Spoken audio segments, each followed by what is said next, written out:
다 같이 사도신경으로 우리의 신앙을 고백드리시겠습니다. 전능하사 천지를 만드신 하나님 아버지를 내가 믿사오며 그 외아들 우리 주 예수 그리스도를 믿사오니 이는 성령으로 잉태하사 동정녀 마리아에게 낳으시고 본디오 빌라도에게 고난을 받으사 십자가에 못 박혀 죽으시고 장사한 지 사흘 만에 죽은 자 다시 살아나시며 하늘에 오르사 전능하신 하나님 우편에 앉아 계시다가 저리로서 산자와 죽은 자를 심판하러 오시리라. 성령을 믿사오며 거룩한 공예와 성도가 서로 교통하는 것과 죄를 사하여 주시는 것과 몸이 다시 사는 것과 영원히 사는 것을 믿사옵나이다. 아멘. 다 함께 찬송가 429장 찬송하시겠습니다. 429장입니다.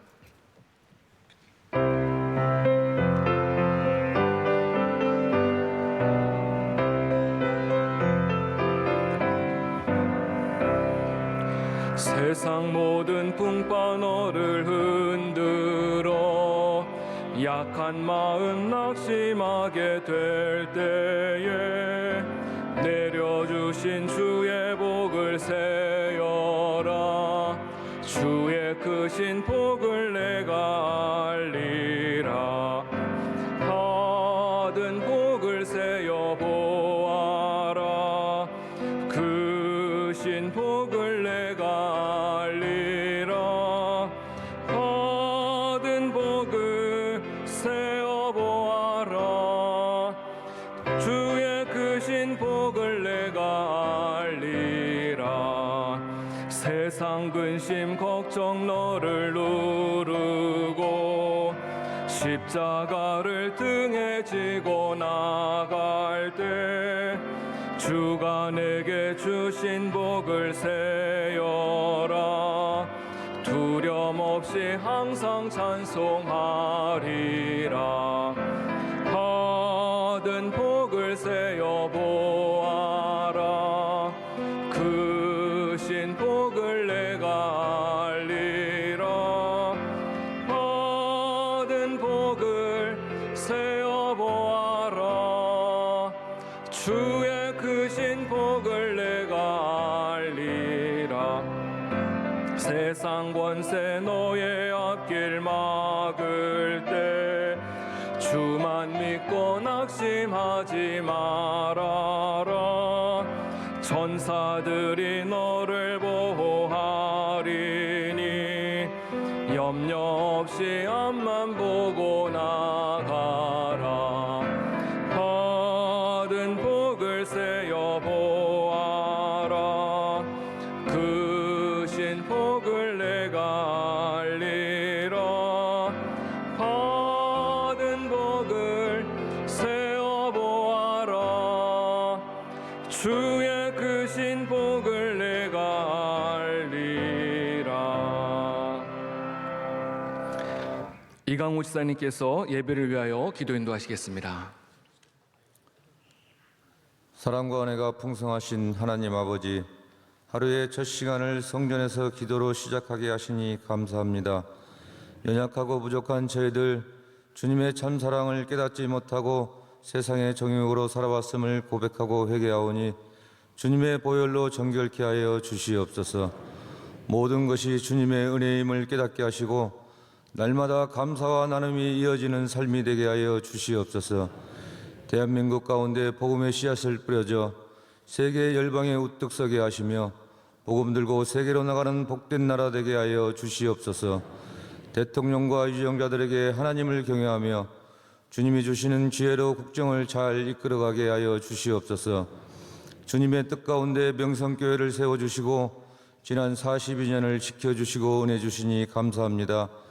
믿음의 반석 위에 든든히 세워주시고 늘 깨어 기도하며 구제와 선교에 앞장서는 교회 되게 하옵소서. 언제나 낮은 곳으로 섬기시는 원로 목사님 영역을 강건하게 하시고 사랑하는 담임 목사님 수많은 사역 감당할 수 있도록 영역을 칠변하다 하여 주시옵소서. 세계 복음화에 힘쓰시는 선교사님들을 지켜주시고 복음 들고 서시는 곳마다 30배, 60배, 100배의 풍성한 열매를 거두게 하옵소서. 추수감사 절기 행사를 준비하고 있습니다. 모든 성도들이 기쁨과 감사가 넘치는 풍성한 절기 행사가 되게 하여 주시옵소서. 말씀을 전하시는 김서문 목사님, 성령 충만함으로 함께 하시어 말씀의 권세와 능력을 주시고 듣는 우리들 은혜 받고 영안이 열리는 축복의 시간이 되게 하여 주시옵소서. 존귀 영광 받기에 합당하신 예수님 이름으로 기도드립니다. 아멘. 오늘 우리에게 주시는 하나님의 말씀은 출애굽기 34장 21절에서 24절까지의 말씀입니다. 출애굽기 34장 21절에서 24절입니다. 이제 말씀을 한 절씩 교독하시겠습니다. 너는 엿새 동안 일하고 일곱째 날에는 쉴지니 밭 갈 때나 거둘 때도 쉴지며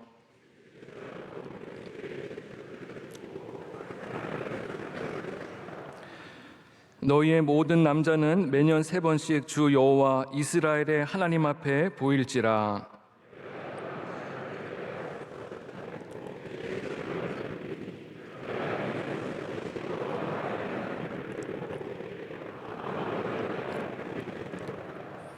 아멘. 쉼없이 말씀 사역 또 목회 사역 감당하시는 원로 목사님, 담임 목사님에서 늘 기도해 주시기를 바랍니다. 작년 2월 KBS 방송에서 이 감사가 뇌를 바꾼다라는 그런 제목으로 다큐멘터리를 방영한 적이 있습니다. 이 하나님 앞에 우리가 감사하는 생활을 할 때 그 감사가 우리의 뇌를 바꾼다는 것입니다. 그러면서 2017년도 강남 세브란스 병원에서 진행했던 실험을 이제 소개하고 있습니다. 276명의 건강한 남자와 여자를 대상으로 그룹을 둘로 나눠서 한 그룹은 5분 동안 계속해서 감사를 명상하게 했고 또 한 그룹은 계속해서 원망을 명상하게 했습니다. 나중에 이제 감사를 명상하게 한 분들의 뇌를 이제 조사를 해봤는데요.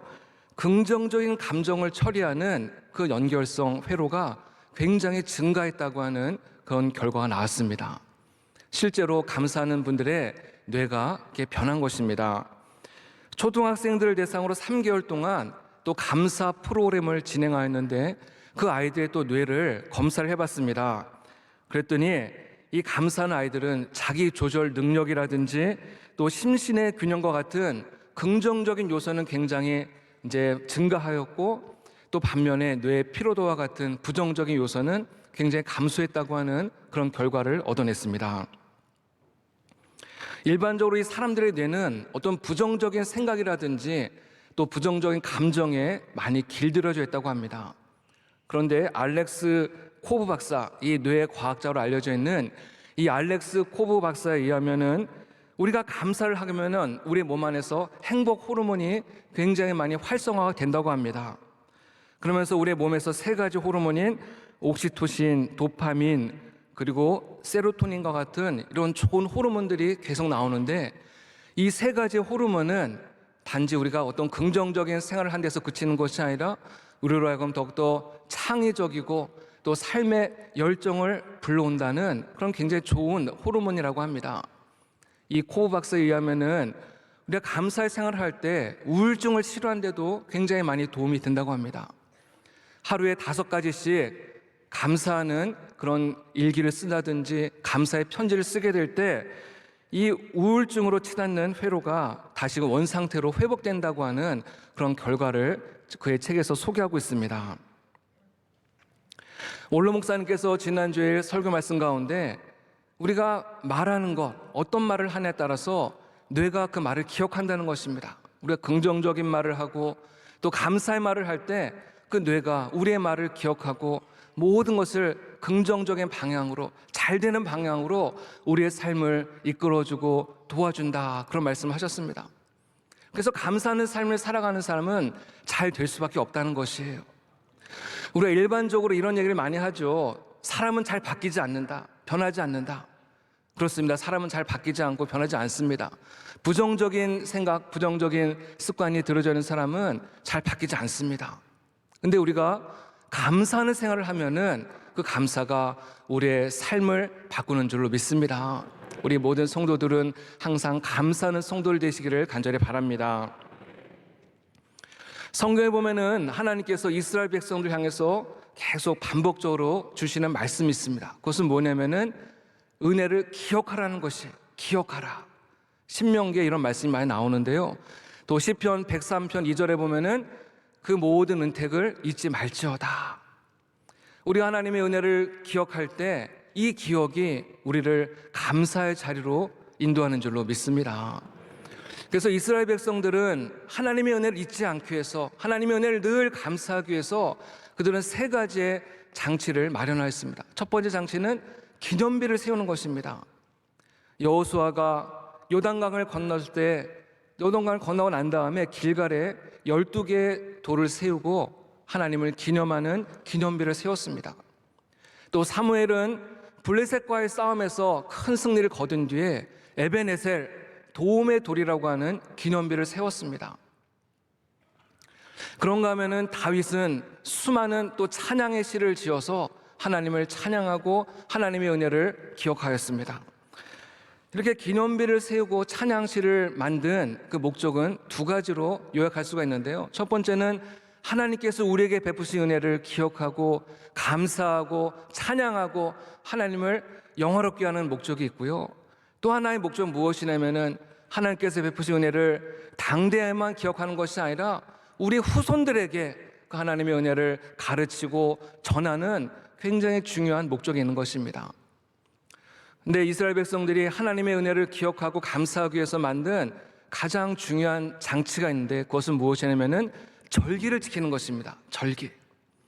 근데 사실은 이 절기를 지키는 것은 사람들의 아이디어에서 나온 것이 아니라 하나님께서 명령하신 것입니다. 오늘 말씀을 보면 하나님께서 이스라엘 백성들에게 이스라엘의 모든 남자들은 1년에 3번씩 하나님께 보이라 라고 말씀하고 있습니다. 이 3번은 3가지의 절기를 말씀하고 있는 것인데 무교절, 77절, 초막절을 말하는 것입니다. 이 3가지의 절기가 되면은 반드시 이스라엘 백성들은 하나님 앞에 보이라 이렇게 말씀하고 있습니다. 그저께 담임 목사님께서 시편 120편에서 134편까지는 성전에 올라가는 노래라고 그렇게 소개해 주셨습니다. 수많은 순례자들이 원근 각지에서 하나님을 예배하기 위해서, 절기를 지키기 위해서 원근 각지에서 성전을 향해서 올라갈 때 이 성전에 올라가는 노래를 부르면서 이 성전에 올라갔다는 것입니다. 절기를 지키는 일은 여간 불편하고 여간 위험한 일이 아닐 수가 없습니다. 모든 하던 일들을 다 중단하고 성전을 향해서 올라가야 됩니다. 어떤 분은 성전 가까운 곳에서 오는 분도 있겠지만은 어떤 분은 또 먼 곳에서 성전을 향해서 오는 분들도 있다는 것입니다. 성전을 향해서 가는 길은 좋은 경치를 감상하면서 여행하는 길이 아닙니다. 때로는 거칠고 험한 산을 건너고 광야를 지나고 또 강을 건너가는 굉장히 위험하고 고단한 일이 아닐 수가 없습니다. 길을 가다가 강도를 만날 수도 있고 무서운 짐승을 만날 수도 있습니다. 또 자신이 두고 온 집의 가족들이라든지 또 가축들이 염려가 될 수 있을 것입니다. 이런 수많은 불편과 위험을 감수하고 성전에 올라가는 노래를 부르면서 그들은 아버지의 집으로 가서 하나님을 예배하고 감사했다는 것입니다. 이 절기를 통하여서 이스라엘 백성들은 자신이 하나님의 백성이라고 하는 정체성을 확인하고 하나님께서 우리를 공급해 주시고 지켜주시고 여기까지 인도하신 하나님의 은혜를 감사하고 그 하나님께서 앞으로도 우리를 계속해서 지켜주시고 은혜 주시고 책임주실 그 하나님께 감사하면서 절기를 지킨 줄로 믿습니다. 하나님께서는 이와 같이 감사함으로 절기를 지키는 하나님의 백성들에게 3가지의 축복을 약속하고 있습니다. 첫 번째는 하나님께서 이방 나라를 쫓아내 주시겠다 오늘 말씀하고 있습니다. 옆구리를 찌르는 가시와 같이 이스라엘 백성들을 압제하고 또 이스라엘 백성들을 고통 가운데 빠뜨리는 이방 나라들, 정말 내 힘과 내 능력으로는 도저히 쫓아낼 수 없는, 그래서 늘 그것 때문에 고민하고 그것 때문에 괴로워하고 그것 때문에 편안한 잠을 이루기 할 수 없었던 그 이방 나라들을 하나님이 쫓아내 주시겠다 약속하고 있는 것입니다. 오늘 우리의 모든 성도님들의 삶을 괴롭히고 압제하는 그 이방 나라와 같은 문제들이 무엇입니까? 저는 오늘 이 말씀에 의지하여서 하나님 앞에 감사함으로 예배드리는 우리 모든 성도님들에게 그동안 수많은 근심거리가 되었던 문제들, 나의 삶을 황폐하게 만들고 피폐하게 만들었던 그 문제들, 내 마음을 상하게 하고 내 눈에서 눈물 흐르게 했던 그 모든 문제들이 예수님의 이름으로 쫓겨나가는 그런 은혜가 있기를 간절히 기도드립니다. 두 번째로 하나님께서는 감사하는 자들에게 지경을 넓혀주시겠다 오늘 약속하고 계십니다. 지경을 넓혀준다는 것은 창대하게 해주겠다, 번성, 번영, 번창하게 해주시겠다, 크게 해주시겠다, 으뜸이 되게 해주시겠다, 이런 약속입니다. 한나의 고백처럼 하나님은 가난하게도 하시고 부하게도 하시고 우리를 낮추기도 하시고 높이기도 하시고 비천한 자를 걸음더미에서 올리사 귀족들과 함께 앉게 하시는 하나님이신 줄로 믿습니다. 모든 것이 하나님의 손에 달려있는 줄로 믿습니다. 미국의 오프라 윈프리는 청소년 시절에 성폭행을 당하고 또 마약 중독으로 인해서 정말 앞이 보이지 않는 캄캄하고 불행한 그런 삶을 살아가고 있었습니다. 그의 자서전에 보면은 그녀는 세상을 증오하고 원망이 가득하였으며 늘 하나님을 원망하며 살았다라고 그렇게 고백하고 있습니다. 이러했던 여인이 예수님을 만나면서 그의 삶에 빛이 비춰지기 시작을 했고 그의 삶이 원망과 불평에서 감사의 삶으로 변화되었다는 것입니다. 그녀는 이렇게 고백합니다. 자신의 성공은 오직 하나님께 감사하는 데서 비롯되었다라고 그렇게 고백하고 있습니다. 특별히 윈프리는 하루에 매일 5가지씩 감사하는 제목을 찾아서 감사의 일기를 적어나갔다고 합니다. 처음에는 사소하고 보잘것 없었던 그런 일기이지만은 이 감사의 일기가 점점점 쌓이면서 생각이 바뀌고 습관이 바뀌면서 나중에 이 여인의 운명까지 바뀌게 된 줄로 믿습니다. 세계적으로 영향력을 끼치는 위대한 여인이 된 것인데 이것은 하나님께서 감사하는 자에게 주시는 하나님의 놀라운 축복이고 은혜인 줄로 믿습니다. 세 번째로 하나님께서는 감사하는 자들에게 아무도 너의 땅을 탐하지 못하게 하리라 오늘 약속하고 있습니다. 아까 말씀드린 대로 이스라엘의 모든 남자들은 절기를 지키기 위해서 1년에 3번씩 성전을 향해서 가야 됩니다.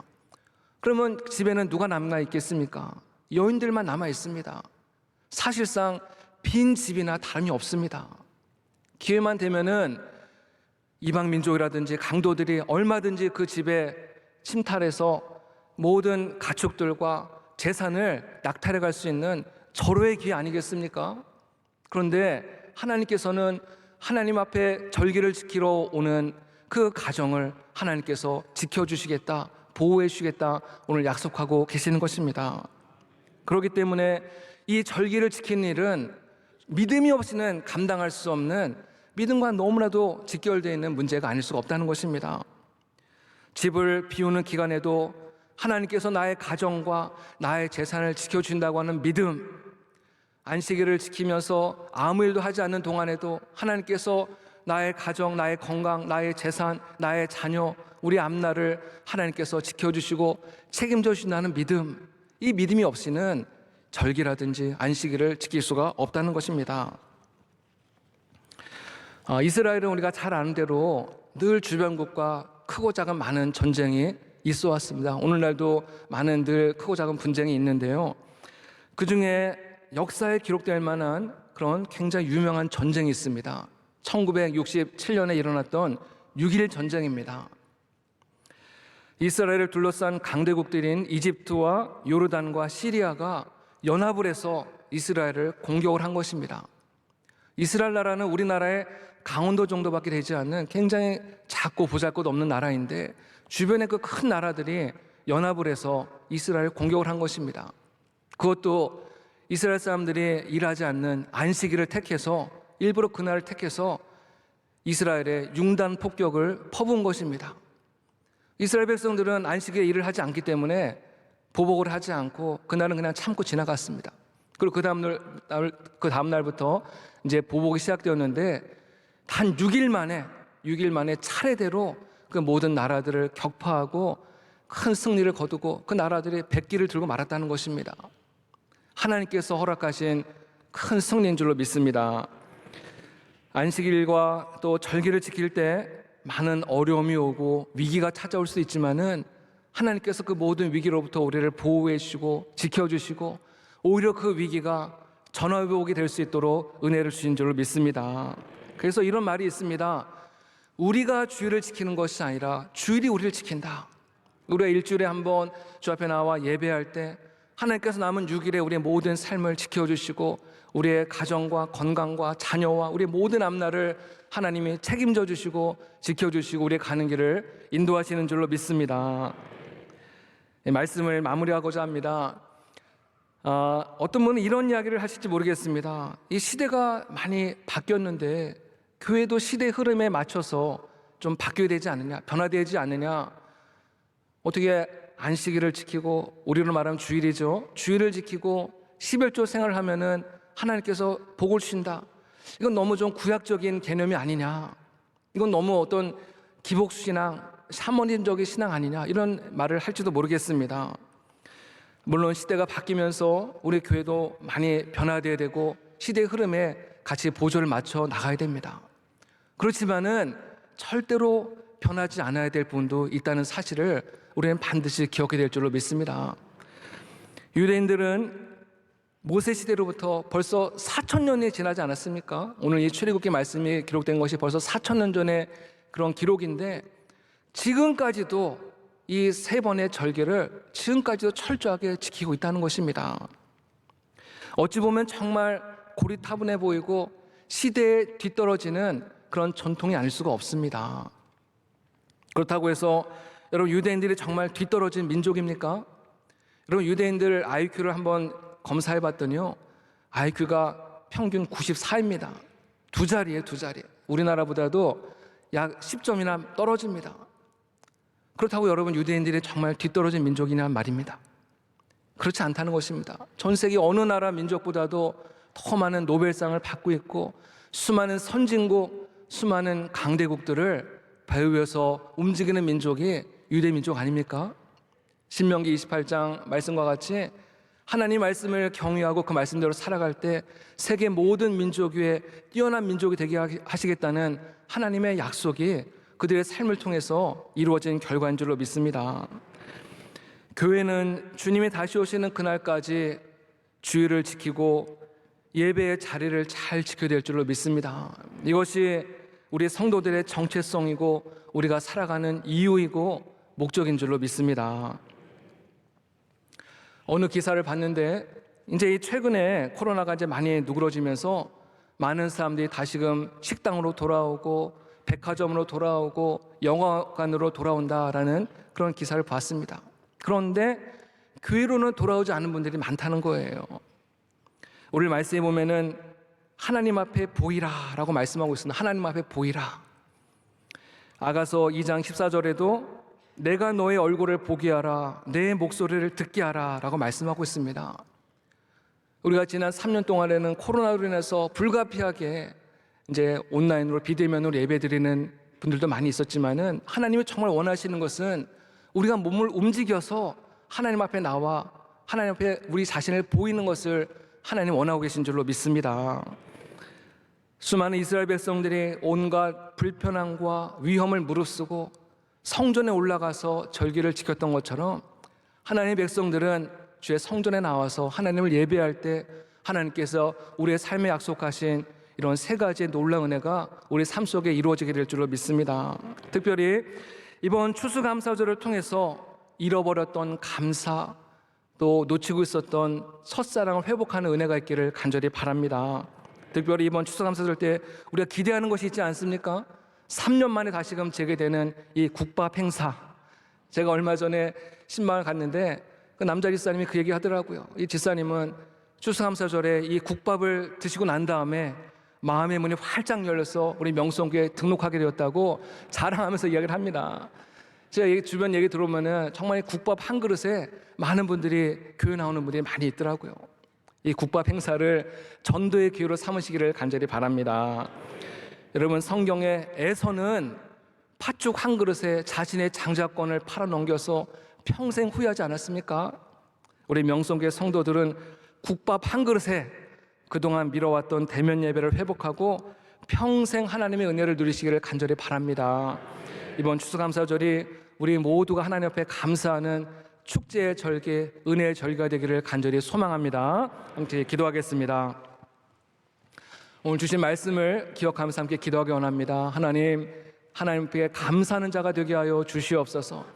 우리 늘 수많은 사역 감당하시는 우리 원로 목사님과 담임 목사님 성령의 충만한 은혜를 위해서 기도해 주시고, 또 다가오는 추수감사절 하나님 앞에 감사하는 자가 되어서 하나님을 영화롭게 하는 그런 귀한 은혜의 절기가 될 수 있도록 하나님께서 은혜를 부어주시도록 주님의 이름을 3번 부르짖고 간절히 기도하겠습니다. 주여, 주여, 주여. 할렐루야. 사랑과 은혜가 풍성하신 하나님의 은혜를 감사합니다. 오늘도 우리에게 아버지 하나님을 예배할 수 있도록 하나님 우리의 삶을 주님 인도하신 감사합니다. 우리의 삶에 늘 감사가 끊어지지 않도록